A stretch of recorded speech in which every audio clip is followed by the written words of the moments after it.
महाराजगंज के उप जिलाधिकारी विनय मिश्रा ने कहा है कि आगामी त्योहारों को लेकर कोरोना महामारी के काल में शासन द्वारा जारी दिशा निर्देशों के तहत न तो दुर्गा पूजा में मूर्तियां ही स्थापित की जाएंगी और न ही रामलीला का मंचन किया जाएगा, बल्कि शासन के नए निर्देशों के तहत सोशल डिस्टेंसिंग का पालन करते हुए नवरात्रि और दशहरा, दीपावली त्योहार मनाए जाएं। गाइडलाइंस का उल्लंघन करने वालों के विरुद्ध प्रशासन कड़ी कार्यवाही करने को तैयार है। इसके अलावा उन्होंने धान कटने के बाद पराली को खेतों में जलाने के मामले में कहा कि उन्हीं कंबाइंड मशीनों को फसल काटने की अनुमति होगी जिनके पास पराली को इकट्ठा करने का यंत्र होगा। बगैर उस यंत्र के अगर कहीं भी कंबाइंड मशीन काम करती पाई गई तो उन्हें सीज कर दिया जाएगा। उप जिलाधिकारी आगामी त्योहारों के मद्देनजर आयोजित पीस कमेटी की बैठक में बोल रहे थे। आपको बता दें कि कोतवाली परिसर में संपन्न बैठक में एसडीएम ने सख्त हिदायत देते हुए कहा कि कोरोना अभी खत्म नहीं हुआ है, इसलिए लोगों को व्यवस्था चाक चौबंद रखनी चाहिए। कहीं पर मूर्तियां स्थापित नहीं की जाएंगी और नहीं कहीं पर नया कोई दुर्गा पूजा का पंडाल लगाया जाएगा। हर जगह सोशल डिस्टेंसिंग का पालन करते हुए निर्धारित संख्या से अधिक लोग इकट्ठा नहीं होने दिए जाएंगे। उन्होंने बैठक में मौजूद ग्राम प्रधानों, क्षेत्र पंचायत सदस्य और सभासदों से अनुरोध किया कि वह आमजन को जागरूक करें। उन्होंने यह भी कहा कि रामलीला का मंचन दशहरे के पर्व पर नहीं किया जाएगा। उन्होंने यह भी बताया कि अयोध्या में जो रामलीला का प्रदर्शन फिल्मी कलाकार द्वारा किया जा रहा है, जिसमें उसका सजीव प्रसारण टीवी पर किया जाएगा, जिसका दर्शक आनंद ले सकते हैं।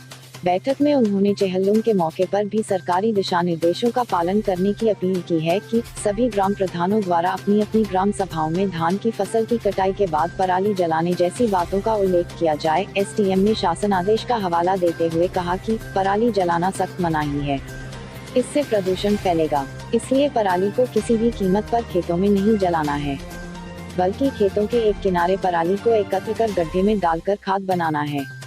इस कार्य के लिए सरकार अनुदान भी दे रही है।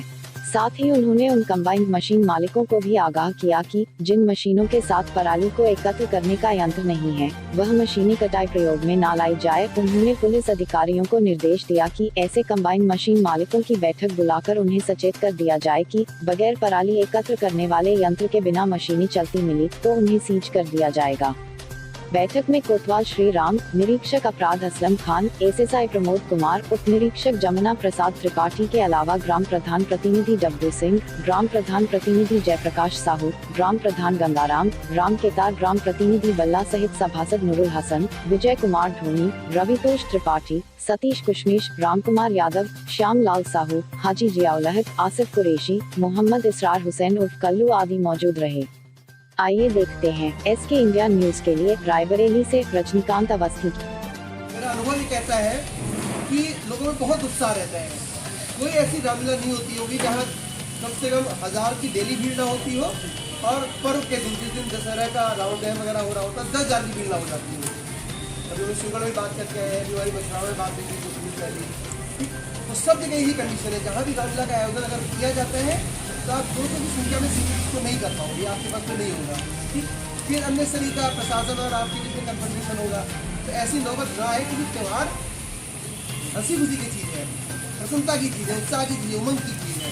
ठीक, उसमें अवरोध होंगे तो किसी के लिए भी अच्छा नहीं, ना आपके लिए ना प्रशासन होता है। ठीक, प्रदर्शन इस बार न किया जाए, साधना सब लोग करें, घर में रह के आराम से करें। एक मुझे और, चूँकि आप काफ़ी सारे ऐसे प्रधानगण भी मौजूद हैं और जनता से जुड़ा हुआ महत्वपूर्ण मुद्दा है, इसलिए मुझे वो बात भी आपसे करनी थी। पराली जो आपका अवशेष रहते हैं इसके, धान के या अन्य फसलों के, ये जलाने को मनाही, आपको पता होगा, सबको पता होगा। ये पिछले 2-3 सालों से लगातार चल रहे हैं। पिछले सालों में मुकदमे भी लिखे गए तमाम किसानों के ऊपर। ठीक है, एनजीटी जो हमारा नेशनल ग्रीन ट्रिब्यूनल है, उसने आदेश दे रखे हैं। तो पराली जितने भी यहाँ पे कंबाइन होल्डर हैं, जिनके पास कंबाइन मशीनें हैं, वो बिल्कुल क्लियर हो लें। अगर उनके पास रीपर रहेगा, फसल काटने के बाद अवशेष को भी नष्ट करने, काटने की व्यवस्था उनके पास रहेगी, रीपर रहेगी, उसी कंडीशन में वो चल पाएंगे। अदरवाइज उनको हम लोग सीज करेंगे। मेरा आपसे भी अनुरोध है कि एक बार सारे लोगों को बुला के उनकी बैठक भी अलग से करा दीजिए, जितने कंबाइन होल्डर हैं। और सरकार की तरफ से अच्छी व्यवस्था ये भी की गई है कि उस अवशेष को अगर आप खाद में कन्वर्ट कर सकते हैं, अपने खेत का एक कोने में गड्ढा करा दीजिए, उस गड्ढे में डाल दीजिए, वो 15 दिन महीने भर सड़ेगी, खाद में कन्वर्ट हो जाएगी। उसके लिए सरकार की तरफ से सब्सिडी की व्यवस्था भी है। सरकार उस काम के लिए कृषि विभाग के माध्यम से लोगों को अनुदान भी दे रही है खाद बनाने के लिए। तो क्या 2 से 2,500 रुपये एकड़ के आसपास है, तो कृषि विभाग से और क्लियर कर देंगे हम लोग।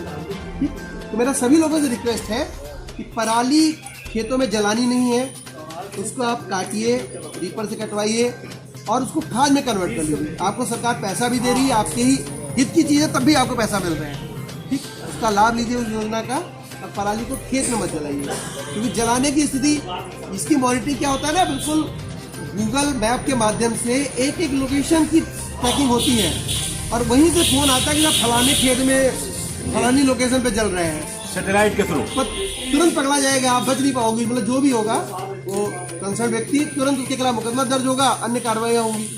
तो पता लगा त्योहारों का सीजन चल रहा है, हम लोग असली काम की जगह दूसरे काम में लगेंगे। ऐसी नौबत ना आए, मेरा सभी लोगों से रिक्वेस्ट है।